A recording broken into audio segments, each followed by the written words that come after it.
La noticia internacional más importante del momento y también la más dolorosa es la guerra en Medio Oriente, la guerra en Palestina.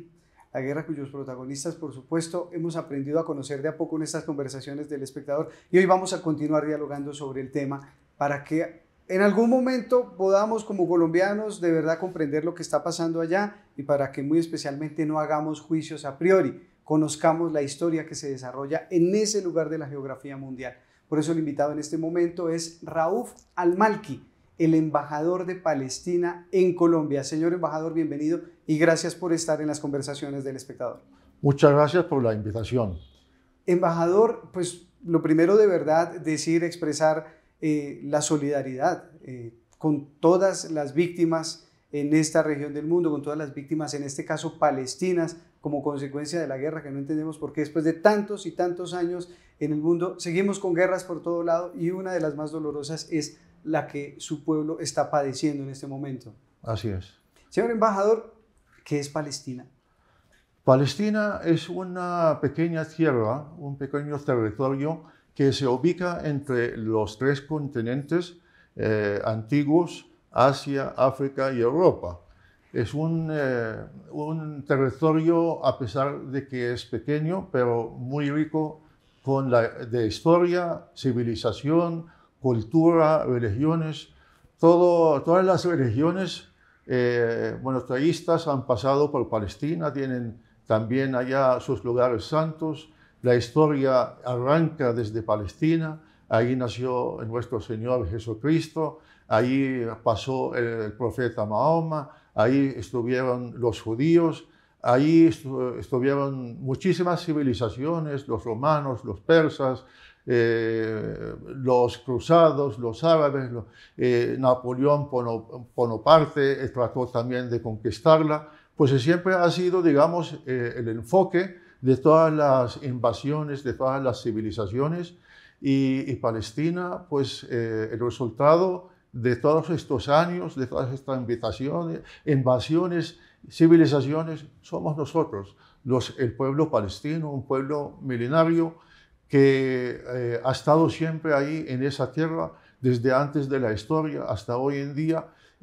Una prueba de ello es que todos estos olivos que nosotros en Palestina llamamos olivos romanos, estos han podido sobrevivir todos estos años gracias a que siempre ha habido un pueblo, unos campesinos, una civilización, una cultura, un conocimiento que ha cuidado a esos olivos y que hasta hoy en día todavía existen. Es una tierra que mucha gente pues admira, quiere conocer, quiere visitar, y yo aprovecho también para invitarlos a ustedes también, para que algún día ojalá puedan llegar a conocer Belén, la ciudad donde nació nuestro Señor Jesucristo, a la ciudad de Jerusalén, que tiene el Santo Sepulcro, que tiene la tercera mezquita más importante, más sagrada del mundo musulmán, y así, etcétera, etcétera.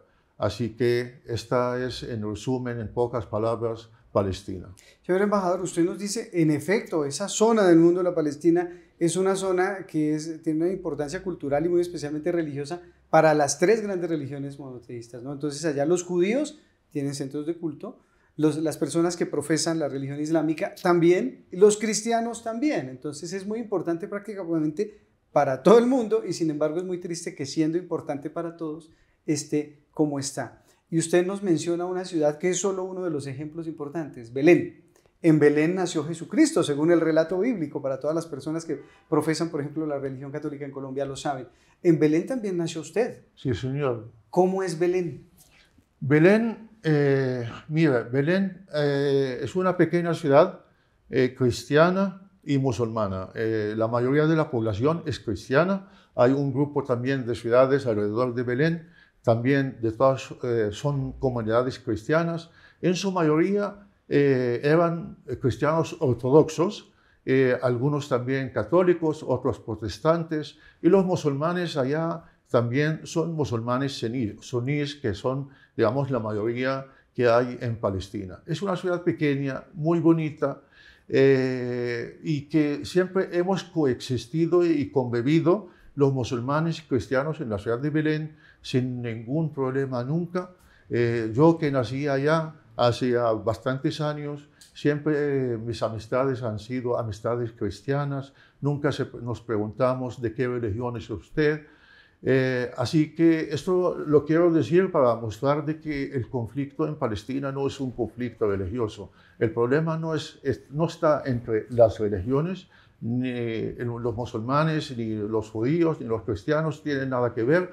Es un problema de territorio, de lucha nacional por el reconocimiento de los derechos de todo un pueblo. Así que Belén es una pequeña ciudad, no es grande. Desafortunadamente, desde que Israel ocupó Belén y el resto de Cisjordania, el resto del territorio palestino, Belén ha sido subyugada a una ocupación, a una colonización de parte del ejército israelí.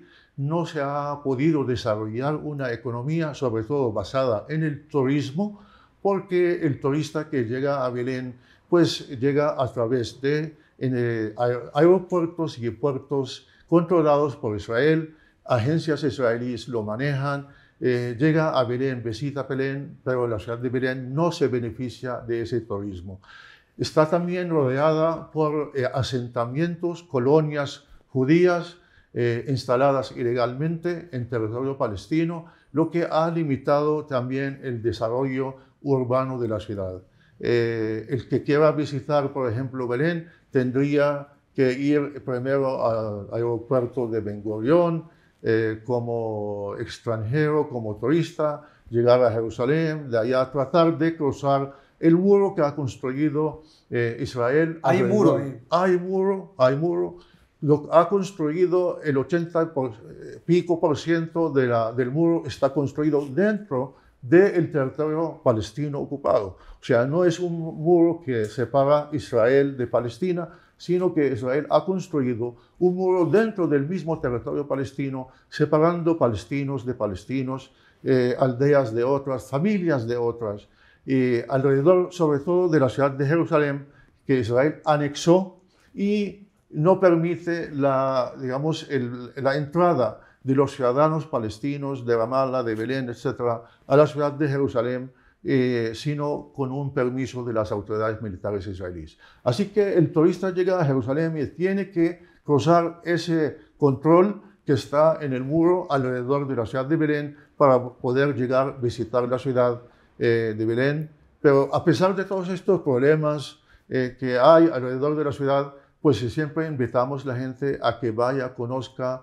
la hospitalidad de la población palestina, conozca el lugar donde nació Jesucristo y ver la situación en la que vive todo un pueblo bajo ocupación desde hace 65 años. Estamos intentando entender un poco más de la historia de lo que está ocurriendo en este momento en Palestina, de la mano de la narración del embajador de Palestina en Colombia. Y ustedes ya lo notaron, tiene una excelente pronunciación del español. Lo primero que uno se pregunta es, ¿dónde aprendió? Fíjense la respuesta, embajador, ¿dónde aprendió español? Aquí en Colombia yo vine de joven, estudié arquitectura en la Universidad Piloto de Colombia, aquí en Bogotá, y vivía aquí en este mismo barrio, Palermo. Así que pues la conexión que tengo con Colombia es una conexión fuerte desde joven y para mí Colombia es mi segunda patria. Usted se graduó de su carrera de arquitectura por allá en el 84, más o menos, así en Bogotá. Así es. ¿Y qué fue lo que lo motivó a usted a salir de Palestina en esa época y a terminar en un país como Colombia? Mira, por la situación tan difícil que Palestina siempre ha vivido, mucha gente pues decide salir en busca de mejores condiciones de vida. Como usted sabe, mucha gente empezó a llegar a América. La gente quería pues migrar a América. Pero entonces los barcos los traían aquí y les decían esto era América. La gente pensaba que América pues era Estados Unidos, ¿no? Resulta que América era otra cosa. Les pasa a muchos. América del Sur, sí. Incluso muchos palestinos los dejaron en las Islas Canarias, pensando que habían llegado también a América, y por eso es que tenemos una gran también comunidad palestina en las Islas Canarias, que están en África. Así que unos familiares míos habían decidido también pues venir aquí a Colombia en busca de migrar a América. Y terminaron aquí en Colombia, en Palmira, luego en San Andrés, y luego fueron a Panamá. Y así, pues entonces cuando yo terminé mis estudios de bachillerato, pues me invitaron a que venga, conozca Colombia, que aquí la educación era buena, las universidades son excelentes y la gente es muy amable y muy solidaria. Y así fue. Vine y terminé mi carrera acá y la verdad le agradezco mucho a Colombia ese trato y esa solidaridad que hasta hoy en día también se muestra. ¿Le gustó? Sí, seguro que sí. Todo el que viene a Colombia le gusta y se quiere quedar. Pues le gustó a muchísimos que llegaron por allá, incluso por la zona de Barranquilla, y tiene una colonia enorme. Tenemos una colonia que se calcula alrededor de 100.000. No tenemos un censo exacto de cuánta población colombiana descendiente de palestinos, pero sí sabemos que alrededor de 100.000 hay en todo Colombia, más que todo en la costa y en Barranquilla. Hay gente que llegó a ser ministros, usted seguramente ha conocido nombres muy importantes, han sido. Hoy en la actualidad incluso tenemos a la ministra Susana Mohamed, que su abuelo había nacido en Palestina en el año 1925. O sea, había migrado a Colombia en los comienzos del siglo, digamos, XX. Algunos descendientes de palestinos han ocupado cargos políticos muy importantes, en Colombia, muy los más altos. Sí. Pero usted también, señor embajador, usted es de una familia que tiene hoy, a través de su hermano, un cargo muy importante en Palestina, ¿no? Sí, mi hermano había llegado antes que yo, 2 años antes, y él había estudiado aquí en Colombia, en la Javeriana, Ingeniería Civil. Y se graduó también. Y se graduó acá, terminó también su maestría, su doctorado en Estados Unidos, regresó a Palestina y desde hace ya bastantes años es el canciller del Estado de Palestina. Imagínese usted desempeñando ese cargo en un momento como estos, tan complejo de guerra, porque es guerra lo que hay en este momento, qué triste decirlo, insistimos, y qué solidaridad que hay que tener con todas las víctimas. Ustedes, perdónenme la imprudencia, porque usted es diplomático y él es el jefe de la diplomacia, es el canciller, pero también son hermanos. ¿Ustedes alguna vez tienen una conversación acerca de lo que está pasando, que se pueda manifestar, que se le pueda contar al público, digo, sin violar la reserva diplomática y demás? No, la verdad es que sobre todo en estos días, en estas digamos, condiciones tan difíciles por las que está pasando el pueblo palestino, no hemos podido hablar. Él ha estado muy ocupado haciendo sus viajes, yendo a otros países, llamando a mandatarios, a ministros de Exteriores, tratando de poner fin a esta masacre que se está cometiendo en contra del pueblo palestino, llamando a un cese al fuego, ¿no? Entonces, él ha estado ocupado, yo también he estado ocupado, la verdad que no hemos tenido la oportunidad de conversar en ningún momento en estos tiempos tan difíciles. Él habla también español perfecto, porque él también habla español, Colombia, claro que sí, y él estuvo no hace mucho. Aquí hicimos una visita de parte del canciller de Palestina, incluso también tuvimos una reunión de todos los embajadores de América Latina, embajadores palestinos. Tuvimos una reunión aquí en Colombia y tuvimos la oportunidad de encontrarnos con el canciller y con el presidente Petro. Y llegamos a firmar algunos acuerdos de cooperación entre los dos países. Por ejemplo, menciónenos uno, como para que sepamos qué tipos de acuerdos hay. Cooperación técnica, digamos, más que todo eso, cooperación también a nivel, digamos, de aquí la Academia Diplomática, y luego, pues, otros acuerdos, digamos, que pensamos que son importantes digamos, para ambos países, como por ejemplo consultas políticas, cosas así, ¿no?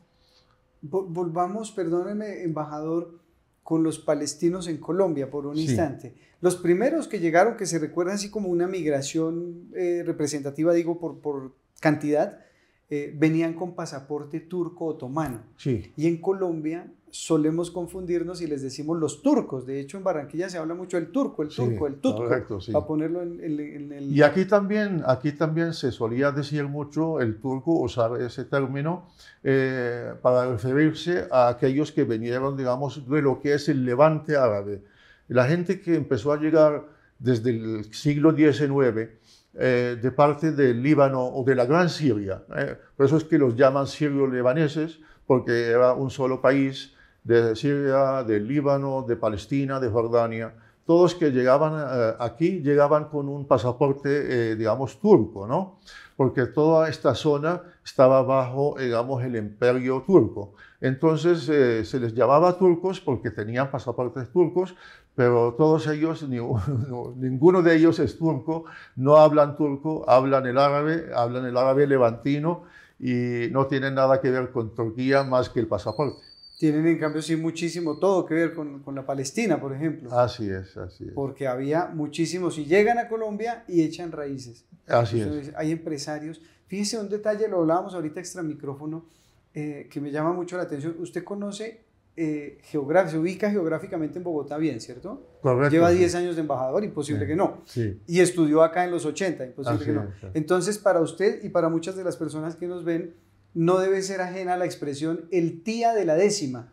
Sí. ¿Usted recuerda el tía de la décima en Bogotá? Sí. ¿Qué había detrás del tía de la décima? Hasta hoy en día, ahora menos que antes, porque muchos también llegaron a salir de Bogotá en los tiempos muy difíciles, migrar a Estados Unidos o volver a su tierra, pero digamos en un tiempo llegó a haber una gran comunidad palestina y libanesa también en la carrera novena con la calle 11, de almacenes de ropa y sobre todo de tela, ¿no? Entonces se conocía toda esta zona como, digamos, la zona palestina o la zona de Gaza o alguna cosa así, las nombraban, digamos, la gente aquí local en referencia a que allí había muchos, digamos, restaurantes, almacenes de tela, negocios de palestinos y libaneses. Hay unos restaurantes buenísimos, ahora que usted lo menciona, ahí en la zona. Así es. Y fíjese que por ahí en esa zona tenía su negocio, por ejemplo, la familia Salem, de don Jaime Salem, Correcto. ahí en esa zona. Correcto. Así es. Que fue, infortunadamente, para que veamos que todo se conecta, infortunadamente, sí, fue una familia víctima de la violencia en Colombia. Correcto. Porque padecieron el secuestro hace muchos años de uno de sus hijos. Exactamente, y nunca lo encontraron. Sí. Fue un tema en su momento muy sonado en Colombia. Desaparecido hasta el momento, sí. Desaparecido, en efecto. Sí. Entonces, hay mucha más relación de la que nosotros que creemos en principio con estos temas, con los grupos poblacionales, con las personas que habitan la zona de Palestina, que a veces uno ve por las noticias muy lejano y dice, hubo un atentado, hubo un problema, y resulta que somos mucho más cercanos de lo que creemos, porque al fin y al cabo todos somos seres humanos, todos en últimas buscamos convivir en paz, que es lo que debería pasar. ¿Por qué siendo cuna de tanta literatura, de tanta religión y expresiones sobre la paz, Palestina termina en lo que está hoy, embajador? Mira, porque todo el mundo pues quiere controlar Palestina por su ubicación estratégica, no tanto por sus recursos naturales. Cuando hablamos de petróleo en el Golfo Pérsico, en Arabia Saudita, en Irak, etc. Pero no en Palestina, no hay casi petróleo, ¿no? Ahora pues últimamente han descubierto yacimientos de gas en el mar Mediterráneo, en la parte este, en las costas de Gaza, en las costas de Israel, del Líbano, de Turquía, etc. Pero la pelea siempre ha sido por su ubicación geográfica, que controlando esta zona tú puedes controlar casi todo lo que es el mundo árabe, ¿no? Y muchas de las fuerzas imperialistas han pensado siempre en tener a Palestina como punta de lanza en contra de cualquier sentimiento de unificar el mundo árabe. Entonces, para que no haya un mundo árabe fuerte, unido, sino mantenerlo dividido y así pues poder controlarlo, divides y vencerás. Y así entonces, desde siempre han tratado de crear alguna fuerza, alguna digamos, fortificación militar, que es ahora mismo Israel, que pueda impedir la unificación del mundo árabe y siempre pues, estar al servicio de los intereses de los imperios. Y esto es lo que ha pasado en Palestina. Cuando los aliados derrotan a los turcos y Inglaterra ocupa lo que es Palestina, entonces promete a los judíos o a los sionistas, digamos, que son los que son judíos que siempre han creído que tienen que volver o tienen que establecer un hogar nacional en Palestina, ¿no? O en otras partes también, habían pensado en otras partes. ¿En Argentina? En Argentina, en Uganda, en Mozambique, en otros países. Pero luego pues decidieron que Palestina, por digamos el vínculo religioso que hay con esa Tierra Santa. Entonces los británicos, para retornarle el favor a las familias millonarias británicas sionistas que habían financiado a la Gran Bretaña en la guerra, etc., pues entonces les prometen un hogar nacional en Palestina y empiezan las migraciones a Palestina de parte de los judíos. Y al comienzo, pues la gente no se da cuenta, son migrantes que vienen de Europa, etc., pero luego cuando ya empieza a crecer y se da cuenta la gente local de que la intención de estos que vienen no es establecerse y vivir así como el palestino que llega a Colombia a vivir, integrarse dentro de los colombianos, sino a establecer su propio Estado en Palestina, ahí sí cuando empiezan los problemas. Nos está hablando usted un poco de quienes siguieron un poco la teoría, la doctrina de Herzog desde Europa, que decía había que tener un Estado propio exactamente. Para los judíos. Y entonces, para poder crear tu propio Estado en Palestina, que además ya tiene dueños, ¿no? Entonces, ¿qué es lo que tienes que hacer? ¿Cómo haces tú para deshacerte de la mayor parte de la población? Porque cuando llegan y empiezan a formar un porcentaje muy pequeño, va creciendo con ya el nazismo. Cuando ya empieza el nazismo a masacrar judíos en Europa, pues ya mucha gente ya es impulsada a salir de Europa, de Alemania y buscar un lugar seguro. Entonces ya empiezan a sentir la necesidad de ir a un lugar seguro y entonces van a Palestina, ¿no? Porque la Gran Bretaña facilita la migración de estos nuevos migrantes judíos a Palestina y empiezan ellos a formar sus aldeas, sus grupos militares, etc. Y ahí entonces cuando empiezan ya los problemas, porque los palestinos empiezan a darse cuenta de que estos no vienen a instalarse, a integrarse, sino a formar un Estado a costas del pueblo palestino. Y es un problema bien complejo, ¿no, embajador? Esto es grave porque desde hace ya...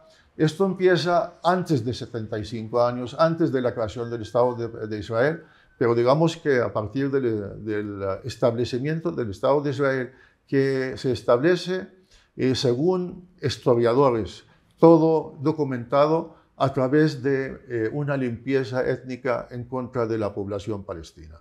Se cometen más de 70 masacres en contra de la población, termina la guerra y más de 700.000 palestinos son expulsados de su tierra y que hasta hoy en día viven desde hace 75 años en los campos de refugiados alrededor de Palestina e incluso algunos dentro de lo que queda de Palestina. Por ejemplo, el 70% de la población de la Franja de Gaza originalmente es de Palestina histórica, o sea, son refugiados. Sí. Refugiados que viven en campos de refugiados en la Franja de Gaza. No puede ser eso. Y se queda uno como de verdad sin qué decir cuando revisa, como usted nos invita a mirar la historia. Porque en efecto lo que pasa, y aquí no nos vamos a meter en ese tema que es suficientemente largo y que está explicado en otros documentos de video que hemos elaborado en El Espectador, pero lo que ocurre en la Segunda Guerra Mundial es una barbaridad, eso no debería haber pasado y eso es una tragedia contra el pueblo judío en la Segunda Guerra Mundial. después viene la creación del Estado. Viene la tragedia del pueblo palestino. Y los judíos que intentaban ir incluso, aún después de la guerra también sufrían, porque llegaban a Chipre, los mandaban a Chipre como a tenerlos allá aparte para no dejarlos integrar, ¿no? Eso también hay que recordarlo. Pero después viene la creación del Estado judío en Palestina y son los palestinos los que tienen que cargar otra parte importantísima, grave, delicada, con consecuencia en pérdidas humanas, en todos los temas que tengan que ver pues, con la vida de los palestinos, como usted dice, en su tierra. ¿Qué área tiene Palestina? ¿Cuál es el área de Palestina? Área total de Palestina, históricamente, 7.000 kilómetros cuadrados. Colombia, hoy en día, sí, perdón. Excúseme que lo interrumpa para que nos pongamos un poquitín en contexto. ¿Cuánto es el área de Palestina? 27.000 kilómetros cuadrados. El área de Colombia es 1.100.000 kilómetros cuadrados. Para que establezcamos un poco de diferencias y nos pongamos en contexto. Ahora bien, usted nos iba a contar. Gaza. 365 kilómetros cuadrados. No 365 kilómetros cuadrados. Que alberga 2.300.000 palestinos.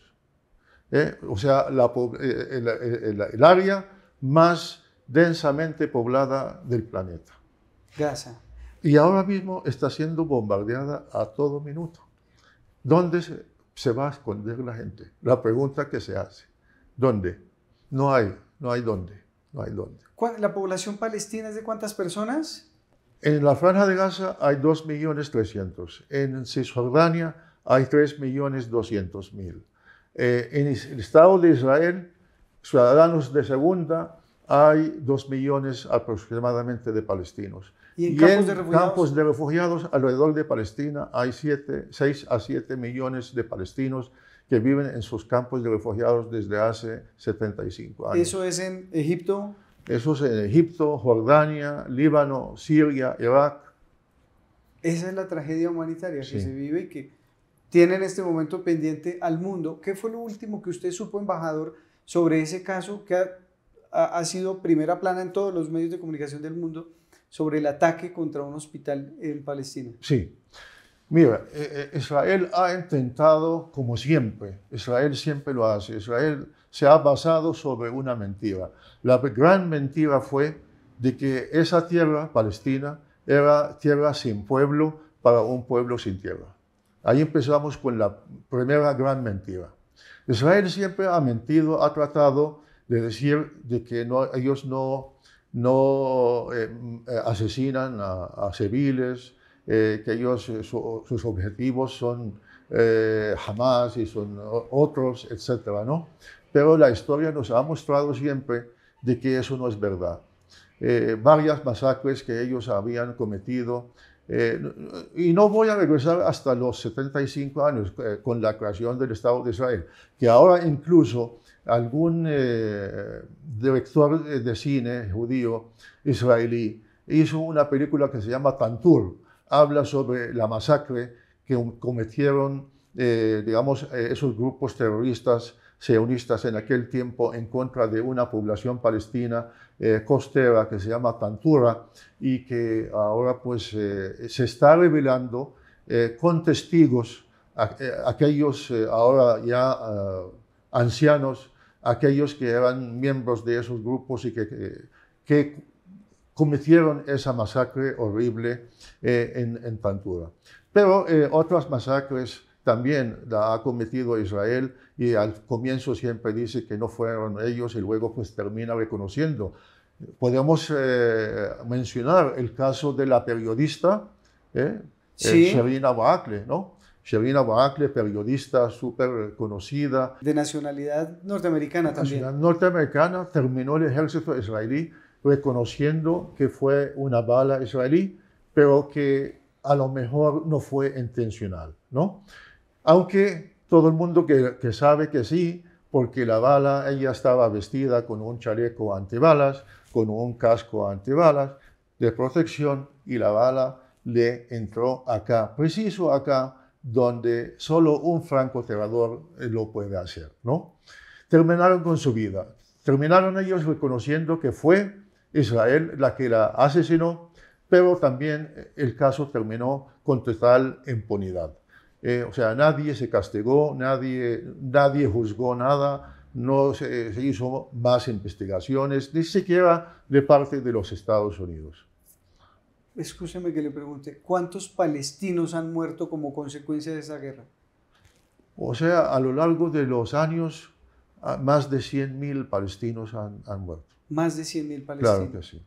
Si ahora mismo en la Franja de Gaza hay más de 5.000, en 2 semanas, más de 5.200 palestinos que han sido asesinados, más aquellos que todavía están debajo de los escombros, que todavía no sabemos cuántos son, pero se calcula que hay alrededor de 1.500 desaparecidos, lo que quiere decir que todavía están debajo de los escombros.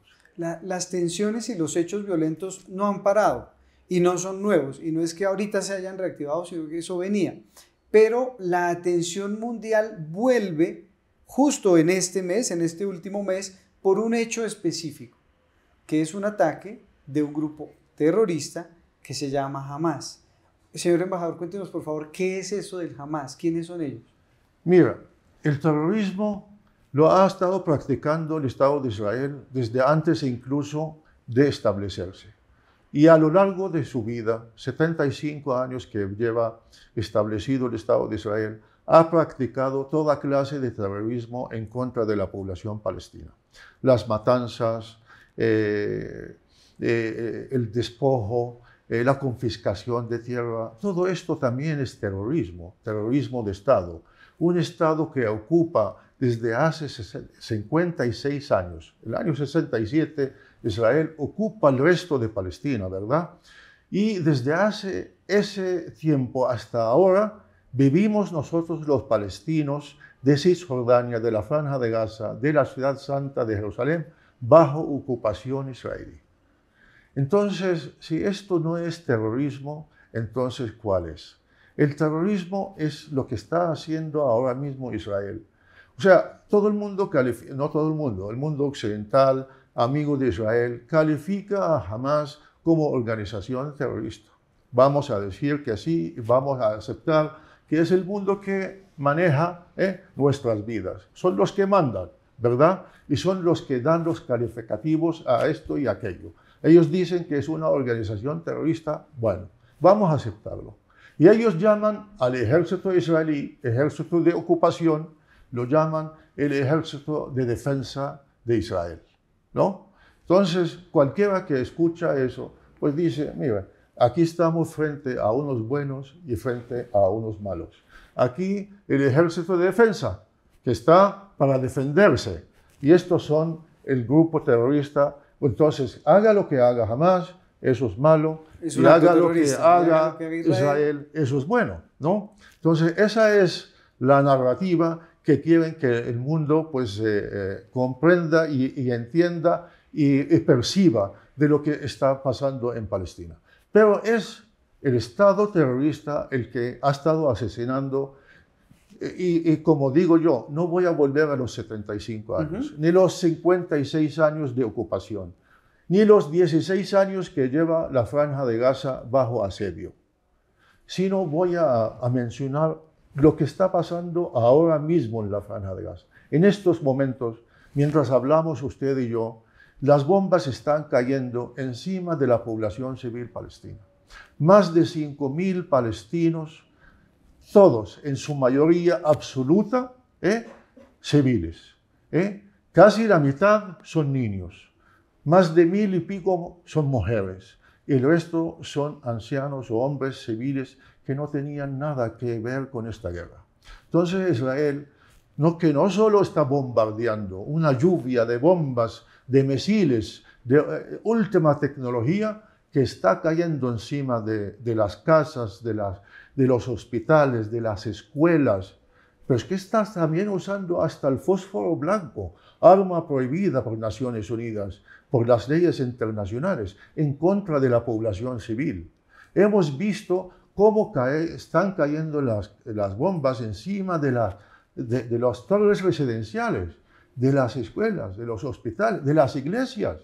Una iglesia donde se habían refugiado palestinos, cristianos, ortodoxos, se habían refugiado en su iglesia pensando que la iglesia aunque hayan bombardeado hospitales, pero que una iglesia por lo menos sería respetada, les respetada y un lugar santo. Y la bombardearon y mataron a más de 16 cristianos, palestinos, civiles que no tenían nada que ver. Entonces lo del hospital, pues como siempre, la mentira, ¿no?, de que era un cohete de la yihad islámica. Primero reconocieron que eran ellos, luego se llegaron a decir que no, que era Hamas, luego que la yihad islámica, pero el que tiene acceso a las redes sociales puede ver exactamente de que ellos han estado mintiendo. Tuvieron que retirar el trino, el video que ellos habían puesto y que supuestamente comprobaba de que ese cohete era de Hamas o de la yihad, y resultó que era en otro momento, no coincidían en tiempo ni en lugar, etcétera, etcétera. El mismo primer ministro Netanyahu sacó un trino con un bebé quemado, y resulta que era inteligencia artificial y era un perro en una clínica, y tuvo también que retirarlo. La misma Casa Blanca que dijo Biden mismo, que él había visto unas barbaridades, mujeres siendo, digamos, violadas, que niños siendo decapitados, etcétera, todo esto.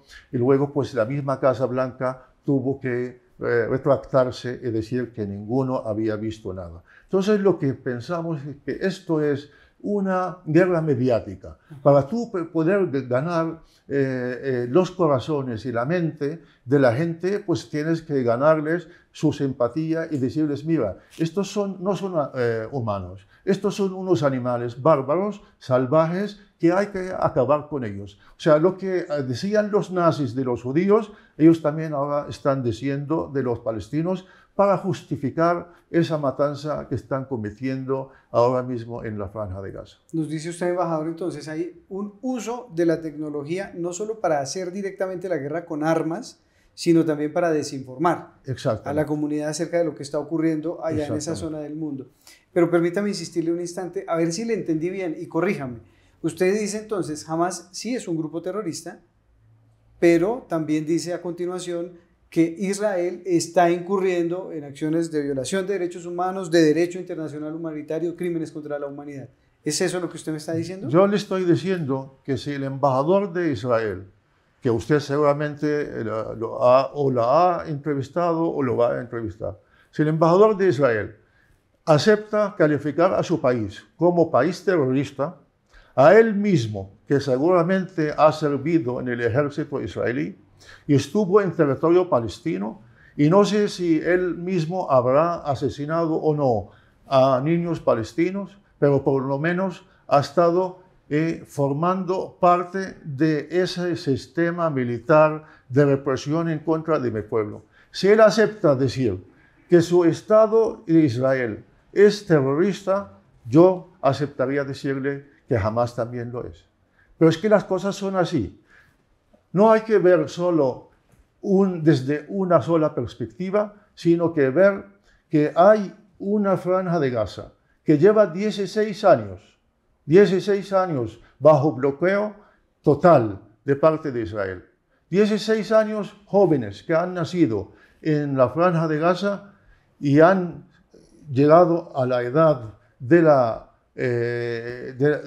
ser adultos, y que no han conocido nada más que esa gran cárcel al cielo abierto que es la Franja de Gaza. No han conocido sino los bombardeos de parte de Israel, no han conocido sino la pobreza, la falta de agua, la falta de alimentos, la falta de libertad, de dignidad, de todo. No hay esperanza ninguna para esa población de Palestina, ¿no? Entonces, hay que ver esto y tratar de comprender de que esto no comenzó el día sábado 7 de octubre, ¿no? Y tampoco terminó el día 7 de octubre. O sea, los medios están tratando condene a Hamas y ya se acabó, y con eso justificamos todo lo que está haciendo Israel de matanzas del pueblo palestino. Están acabando con la Franja de Gaza, están borrándola del mapa y quieren inculcar en el pueblo palestino la idea de que tiene que salir de nuevo, así como los obligaron en el año 48, los 700,000 y pico de palestinos a salir y nunca les permitieron regresar. También quieren hacer lo mismo, y ahora mismo hay dirigentes de Israel que están llamando a la población a que deje la parte norte de Gaza para ir a la parte del sur, y de ahí también obligarlos a ir al Sinaí y convertirse de nuevo en unos refugiados, y así pues Israel termina de nuevo con la cuestión de Gaza y de los refugiados palestinos. Embajador, usted ya nos hizo un diagnóstico que es muy doloroso, es triste. ¿Cuál es para usted la solución? ¿Qué resolvería este problema? Yo lo que quiero decir acá, delante del pueblo colombiano, es que esto no es la primera vez. Esto ha sido ya experimentado por Israel muchísimas veces. En el año 2008 también bombardearon a Palestina, a la Franja de Gaza. En el año 2012, en el año 2014, en el año 2021. Todo esto no ha podido acabar con el deseo de un pueblo de ser un pueblo libre, de poder vivir con dignidad, igual que los demás pueblos. Entonces la violencia ya se ha comprobado de que no va a llegar sino a más violencia. Nos va a conducir a más violencia. O sea, todas estas guerras, ¿a qué han conducido? Jamás no la pueden aniquilar, porque mientras hay causa para que el pueblo palestino se levante en busca de la aplicación del derecho internacional, de su derecho a la autodeterminación, siempre va a haber Hamás u otra. Y la ocupación existió muchos años, 20 años antes de la existencia de Hamás. ¿Por qué Israel nunca se retiró de los territorios palestinos ocupados? ¿Por qué Israel, en vez de retirarse, ha estado anexando más y más territorio y colonizándolo? Hoy en día hay alrededor de 800,000 colonos judíos instalados ilegalmente en el territorio palestino. Entonces, aquí lo que queremos ver es la responsabilidad. ¿Quién ha creado estas condiciones para que unos jóvenes se levanten y hagan lo que hagan? Ya sea cierto o no cierto de que hayan cometido atrocidades. Pero sí es cierto, y todo el mundo lo está viendo, lo que está cometiendo Israel. Entonces, ¿cuál es la solución? Lo que hemos estado abogando nosotros desde hace años. Una solución pacífica. Israel tiene que poner fin a su ocupación del territorio palestino y podamos poder construir un Estado palestino al lado del Estado de Israel.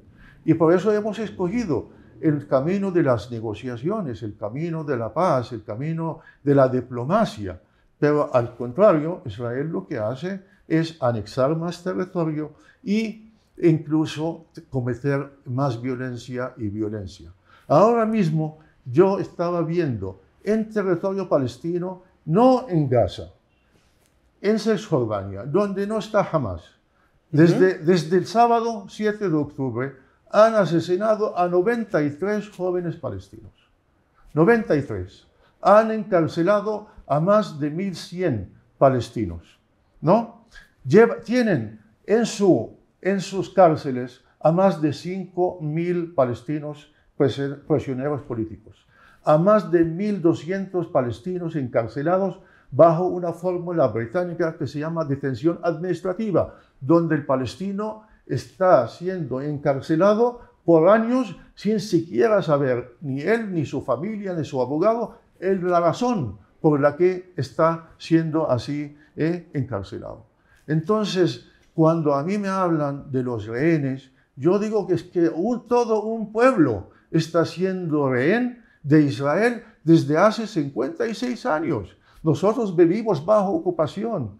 Yo no puedo moverme, yo no puedo hacer nada. Ningún palestino puede hacer nada en Palestina ocupada sin el permiso de las autoridades militares israelíes, sin que a usted lo pare controles militares por todas partes, sin que el colono llegue a su casa, a su aldea y queme sus casas y asesine con total impunidad, porque el ejército es para protegerlo. Esta es la ocupación, esto es lo que sufre el pueblo palestino y esto es lo que quiero que el pueblo colombiano conozca, sepa de que hay un pueblo que lleva 56 años bajo ocupación, sin libertad, sin poder desarrollarse. Lo que habíamos hablado de Belén ni ninguna otra ciudad ha podido desarrollarse. La sociedad está destruida porque Israel no permite nosotros tener acceso ni siquiera a nuestros recursos naturales. Israel nos roba el agua de Cisjordania y nos la vende a precios extravagantes. O sea, esto es lo que está pasando. Y el mundo tiene que ver que todo esto que está pasando, que lo hemos estado advirtiendo miles de veces. Cada vez que hay una asamblea general, nuestro presidente va a la asamblea, se dirige a la asamblea, les habla de la situación del pueblo palestino, de que este sistema que ha creado Israel, que se llama el sistema de apartheid, y no lo digo yo, sino lo dicen las Naciones Unidas, los organismos de derechos humanos, incluso ONGs israelíes también lo dicen. Israel practica el apartheid, el sistema racista de segregación en contra del pueblo palestino. Esto hay que ponerlo fin, para que nunca haya más ni acciones de Hamas, ni acciones de parte del Estado de Israel. Le estaba diciendo que ahora mismo, en la ciudad de Ramallah, donde vivimos, donde está el presidente palestino, las excavadoras israelíes están confiscando más tierra para ampliar más un asentamiento que está justo al lado de la ciudad de Belén, de la ciudad de Ramallah, perdón. Entonces, mientras están bombardeando allá en el sur, en la Franja de Gaza, están confiscando más territorio y asesinando a más palestinos en la Cisjordania. Embajador, usted dice que quiere que Colombia conozca el caso. ¿Cómo le fue con el presidente Petro? Nos fue muy bien. El presidente Petro es un señor que le gusta escuchar, le gusta leer, le gusta entender antes de juzgar. Y él ha podido ver, no solo ahora, sino a lo largo de la historia, porque él ha leído mucho y comprende de que esta es la situación en Palestina y que hay un pueblo sufrido que necesita también ser reconocido como pueblo, como Estado, como derechos también. Y entonces nos fue bien porque he encontrado en él esa persona disponible a escuchar y que empatiza mucho con el sufrimiento del pueblo palestino. Señor embajador, finalicemos por favor. Usted ya nos contó, nos hizo un repaso incluso desde las épocas bíblicas. Hemos insistido mucho en 1948 y lo que vino con la creación del Estado palestino. Nos ha hablado de fechas dolorosas, 2007-2008, que ocurrieron cosas muy trágicas para su pueblo. Nos ha hablado de lo que está pasando hoy. Yo quisiera pedirle con todo respeto, por favor, que si puede usted, durante 3 segundos, se concentre 3 segundos y piense en Palestina en 2050. ¿Cómo se imagina usted a su pueblo, el pueblo palestino, en 2050, por favor? Yo quisiera imaginar una Palestina libre. Yo quisiera imaginar mi hija, mi pequeña hija, de 9 años, poder ella vivir en libertad. Nada más, no quiero nada más. Eso es lo que quiero, vivir en libertad, que esas nuevas generaciones lo puedan hacer. Nada más. Señor embajador, muchas gracias por compartirnos su historia, la historia del pueblo palestino, por hablar con el espectador, y a todos ustedes volveremos, por supuesto, en breve con nuevos análisis, temas, personajes de interés y con más versiones para que nos cuenten qué es lo que está pasando en Palestina.